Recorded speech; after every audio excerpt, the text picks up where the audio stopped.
네, 안녕하세요. 경신고 학교 분석 시작해볼게요. 안녕하세요. 네.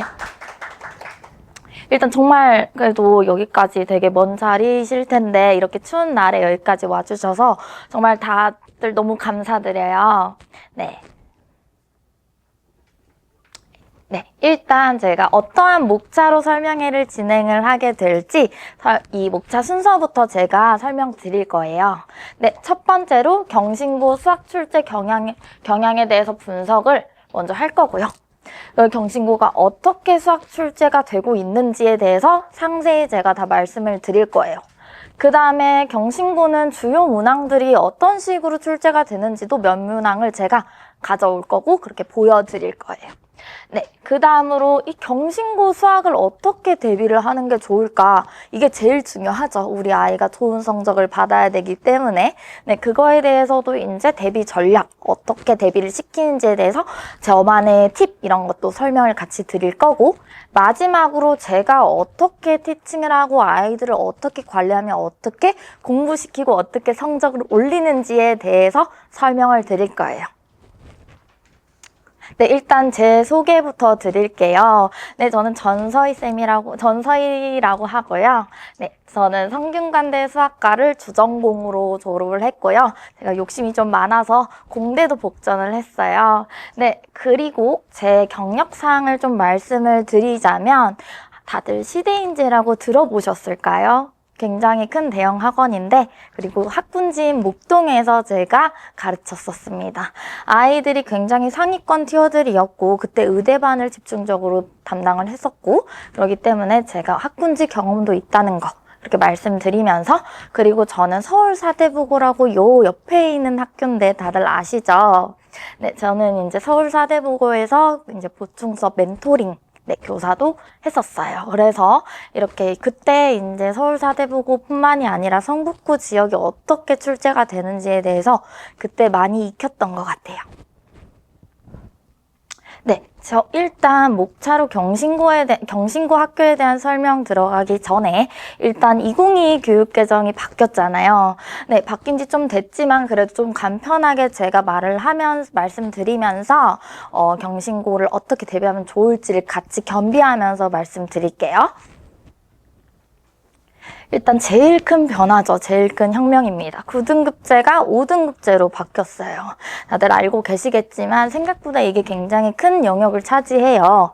원래는 저희가 9등급제에선 이 친구 1등급이야 하면 굉장히 수재고 굉장히 최상위권 티어처럼 4% 이내에 들면 됐죠. 그러니까 4%가 굉장히 적은 영역이었는데 5등급제로 되면서 이제 엄청 늘었어요. 영역이 10%로 확 늘었습니다. 그러면서 이제 1등급 안에 드는 게 사실 9등급제에서 1등급, 2등급을 합치면 11% 정도 돼요. 11%나 10%나 사실 그렇게 큰 차이가 없기 때문에 우리 아이가 이제 1등급 나와야 된다 하면 그 전에 9등급제 기준으로 2등급 이내는 들으면 이제 1등급이구나라고 판단을 하실 수 있는 거죠. 그리고 보면은 5등급제로 바뀌면서 분포 구간도 굉장히 엄청 커졌고 이 분포 구간에 들어가는 게 굉장히 더 쉬워졌다고 생각을 하시면 돼요. 근데 그에 비해 조금 더 설명을 드리자면 그럼 1등급이 쉽네요. 그걸로 끝나는 게 아니라 전에는 1, 2등급, 2등급 후반, 3등급 초반까지도 인서울이 가능했어요. 하지만 지금 이제 5등급제로 바뀌면서 사실 이제 또 똑같으면 안 되죠. 이것도 3등급까지도 인서울 가요 하면 그러면 안 되는 거니까 이제 이때는 이제 1등급, 2등급 이내는 들어야 인서울이 가능하다라고 생각을 해주시면 될 것 같아요. 네, 그리고 이제 수능 과목 또한 개편이 됐죠. 원래는 전에는 이렇게 선택 과목제로 운영이 되다 보니까 아이들 표본수에도 굉장히 좀 다 다르고 이랬는데 이제 그냥 다 통일이 되었고 이제 공통으로 다 대수, 미적분, 원, 그리고 확통 이렇게 들어가게 개편이 되었어요. 네, 이제 본격적으로 경신고만을 위한 제가 설명을 해드릴 거니까 이제 시작해 볼게요. 경신고 1학년 기준으로 수학 출제 경향이 어떻게 되고 있는지 제가 분석을 좀 자세히 해봤습니다. 경신고에는 학교가 어떤 교재를 쓰는지에 대해서 일단 말씀을 드릴게요. 청재교과서를 씁니다, 일단은. 그리고 시험 범위가 사실 이렇게 보시면 어머님분들은 모르시겠지만 성북구 지역에 있는 이게 작년 중간고사 데이터로 보는 거예요. 1학기 중간고사 기준으로 성북구 기준으로 거의 2차 함수 활용이나 2차 함수까지밖에 안 들어갔어요. 근데 경신고 같은 경우 거기서 조금 나아가서 여러 가지 방정식이 들어갔어요. 그러면 범위가 넓네요. 그럼 어떻게 조금 부담되네요. 라고 생각을 하실 수 있지만 오히려 이게 더 좋아요. 왜냐면 어차피 시험 출제를 할 땐 여기서 조금 가져올 텐데 이렇게 범위가 넓으면 아무래도 편협적으로 지역적으로 내지는 못한다는 거죠. 그럼 내가 얕게 하더라도 내가 이걸 대비하는 데 있어서 큰 문제는 안 될 것이다. 오히려 범위 넓은 게 우리 아이한테 좋을 수 있다라는 거죠. 자, 그 다음으로 이제 경신고 문항이 어떠한 난이도로 되어 있는지에 대해서 설명을 해드릴게요. 경신고 같은 경우 제가 하, 중하, 중, 중상, 상으로 난이도를 5개로 한번 분류를 해봤어요. 근데 보면 분포가 보이시나요? 이게 문항수거든요. 문항수가 중이 제일 많죠. 중이 8문제 정도 된다는 건 생각보다 문제가 사실 그렇게 크리티컬하게 어렵지 않다는 걸 내포를 하고 있어요. 사실 중상이나 상 문제도 객관식에서는 한 문제밖에 나오지 않고 있어요. 그럼 서술형에서는 3문제가 출제가 되는데 그 서술형에서 변별을 하겠다라는 느낌으로 중, 상, 그리고 중상, 중, 상에서 냈죠.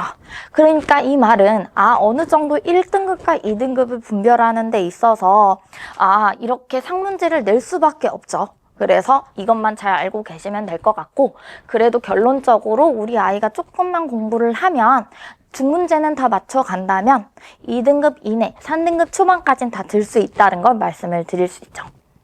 그리고 이건 배점이고 여기 체감 난이도에 대해서 제가 원래는 중으로 하려다가 중상까지 했던 이유는 이제 아이들이 실질적인 체감 난이도는 그 시험장에 들어갔을 때 마킹 다 끝났을 때까지 느낀 게 체감 난이도인데 시험에 대한 압박감과 잘 봐야 된다는 생각이 본인의 체감 난이도를 항상 높여요.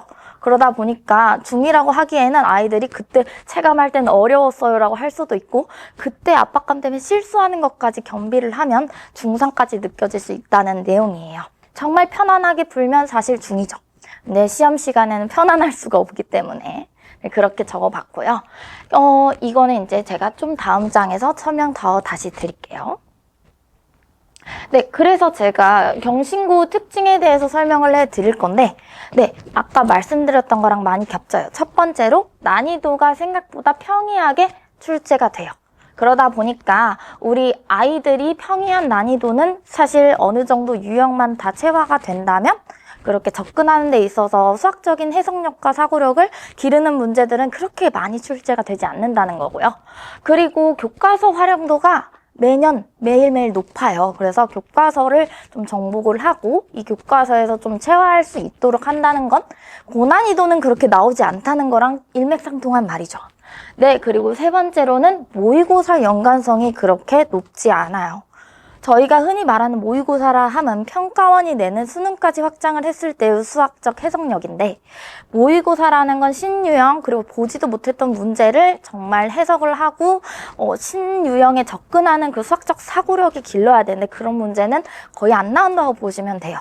그 말은 사실 우리 아이를 경신고 보냈는데 어떻게 하면 잘 나올까를 한다면 수학적인 머리보다는 어느 정도 내가 욕심을 갖고 노력했냐가 좌지우지를 한다는 거죠. 그리고 제가 어떻게 하면은 경신고에 대비를 할 수 있냐 크게 3개의 카테고리로 나눠봤어요. 일단 첫 번째로는 말씀드렸다시피 교과서를 반복 복습을 해야 되고요. 두 번째로는 항상 중요한 거죠. 속도와 정확도인데 제가 이걸 넣어놓은 이유가 원래 속도와 정확도는 당연히 중요한 거 아닌가요? 라고 하실 수 있는데 이렇게 시험이 평이한 경우에는 정확도가 굉장히 중요해요. 시험이 평이하다는 건 실수를 하면 안 된다는 거거든요.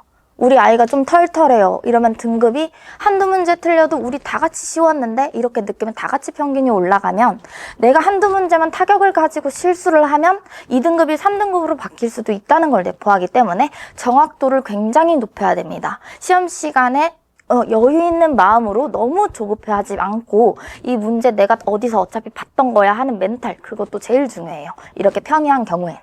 그리고 속도 같은 경우는 항상 내신에서 제일 중요한 건 내신 시험 시간이 그렇게 길지 않다 보니까 이 시간 내에 마킹과 서술형까지 다 작성해서 내야 되기 때문에 못해도 30분, 35분 이내에는 모든 문항 객관식은 다 풀어내야 된다는 소리입니다.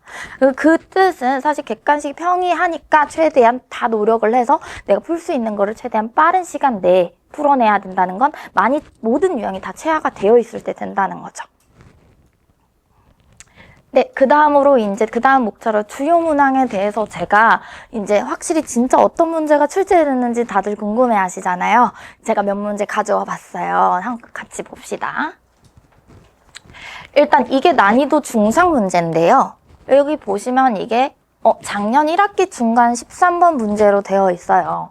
이 문제도 사실은 다 어디서 나요? 모의고사가 아니라 시중교재인 센에서 나온다는 거죠. 이게 중상 정도였습니다. 그러니까 내가 이 시중에 있는 센, 흔히 말하는 RPM 이런 문제만 내가 모든 유형을 다 내가 체화하고 다 내 걸로 만들었으면 이런 문제까지 다 맞춰낼 수 있기 때문에 등급을 얻는 데 있어서 그렇게 큰 문제는 아니라는 거죠. 또 보시면 이게 상문제예요. 네, 별이 5개죠. 작년 중간고사 기준으로 단답형 16번 문항입니다. 네, 이 문제 같은 경우는 아이들이 조금 당황할 수 있죠. 이런 문제가 여러 개인가요? 아니요, 이 문제가 한두 문제밖에 없고 이 문제들로 1, 2등급을 좌지우지하는 거예요. 사실 근데 이 문제 또한 모의고사에서 출제가 아니라 시중교재인 고쟁이에서 나왔어요. 이 말은 내가 시중교재를 어느 정도 정해진 틀과 어느 정도 스킬과 어느 정도 유형만 내가 다 알고 있어도 이 문제를 맞추는 데 있어서 그 정도 어려움은 아니다. 그러니까 좋은 성적을 내고 싶으면 내가 욕심껏 해야 되는구나라는 걸 알 수 있는 거죠. 내가 크리티컬하게 수학적인 머리가 필요한 게 아니라 내가 진짜 욕심 있고 욕망 있고 이 수학 진짜 내가 1, 2등급 나올 거야 라는 마음만 있으면 열심히 하면 나온다는 아주 좋은 희망적인 이야기입니다. 네, 그리고 이제 어떻게 대비를 하면 좋을까요? 이게 제일 중요한데 한번 같이 볼게요. 네, 제가 앞서서 말씀드렸던 내용들이 이미 다 겹쳐 있어가지고 대신에 저 문항 보시면 객관식이 80점 정도 되고요. 서술형이 20점으로 분포가 되어 있죠. 근데 서술형은 키케야 3문제예요. 그러니까 시간 분배를 잘못하면 이 3문제를 날리면 20점이 날아간다는 거예요. 그러니까 경신고처럼 평이한 경우에는 최대한 내가 풀 수 있는 걸 정확하고 속도감 있게 풀어서 좋은 등급을 내야 된다는 거예요. 20점이면 굉장히 고점이고요. 이 20점 또한 다 얻어야 좋은 성적을 낼 수 있다는 거죠. 그러니까 시간 분배도 굉장히 중요하다는 거예요. 네, 그리고 중하 난이도 문항 분포가 많고 말씀드렸다시피 학력평가, 즉 모의고사 문항이 거의 안 나온다고 보시면 됩니다. 시중 유형서 문제 변형이 거의 다라고 보시면 됩니다. 네, 그렇다면 이제 어떻게 대비를 시킬 거냐에 대해서 제가 크게 좀 3개로 나눠봤어요. 일단 모든 단원에 대한 모든 유형을 진짜 하나도 빼놓지 않고 안정적인 1등급을 원한다면 이 센이나 어떤 시중교재에 있는 모든 유형대로 되어 있는 것들을 단 하나도 놓치지 않고 내 걸로 만들기만 하면 약간을 암기를 시키서라도 그렇게 하면 좋은 성적이 나올 수 있다는 거죠. 수학적으로 누가 똑똑하냐를 보는 게 아니라는 거죠. 우리 아이도 할 수 있습니다를 말씀드리는 거예요. 네, 그러고 그 바탕으로 정말 1등급에 어차피 수능이라는 관문은 모든 학생들이 다 3년 뒤에 보게 되어 있잖아요. 그것까지 생각을 하면 응용력 키우기 연습은 당연히 필요하죠. 그리고 쌤 저는 90점대 후반 100점 이렇게 원해서 저는 정규 1등이 목표여 한다면 당연히 그 한 문제가 나올 수 있다는 것도 긴장감 가지고 하셔야겠죠. 네, 그리고 이 부분 또한 제가 일부러 넣어놓은 게 아니라 사실 수능이라는 관문은 모든 학생들이 다 거쳐야 되는 관문이기 때문에 이 문제 또한 제가 결국에는 중간고사 대비하면서 다 시키긴 할 거예요. 그리고 오히려 살짝 어려운 문제를 접하고 경신시험지를 보면 시간이 오히려 딱 맞거나 남을 수도 있다는 거죠. 조금 어려운 걸 해봤을 때 평이한 문제를 접근해봤는데 생각보다 나쁘지 않구나 이렇게 느낄 수 있다는 거죠. 그리고 제일 중요한 건 50분 내에 마킹과 서술형까지 다 할 수 있도록 제가 시험 3주 전부터는 모의고사를 계속 볼 거예요. 마킹지랑 해서 아이들이 정확하게 낼 수 있도록. 네, 그리고 이거는 멘탈 관리 제가 꼭 써놓은 게, 이거는 모든 학교든 어떤 학생이든 인생 살면서 제일 중요한 게 저는 멘탈 관리고, 좋은 성적 얻으려면 내가 이깟 종이에 쫄지 않는다라는 마음이 있어야 돼요. 네, 정말로 엄청 중요해요. 항상 앉아서 시험 문제 보려고 하면 아이들이 긴장감 때문에 실수를 많이 하는데, 이 멘탈이 엄청 중요하다는 거죠. 그리고 저는 어떻게 티칭하고 코칭하는지, 그리고 어머님들께 어떻게 관리를 드리는지, 우리 아이가 학원에서 잘하고 있나요? 이 부분에 대해서 제가 시원하게 답변해 드릴게요. 네, 일단 이건 제 윈터 교재입니다. 이거 윈터라서 제가 윈터는 방학 동안에 단기간으로 공승수학원을 한 바퀴 돌렸었어요. 윈터다 보니까 이쁘게 이제 눈사람도 그려놨고요. 네, 이렇게 모든 유형에 대해서 제가 문항을 다 넣어놨습니다. 네, 그리고 이건 제 워크북인데요. 이제 워크북 같은 경우 이렇게 유형이 미리 위에 설명이 되어 있고요.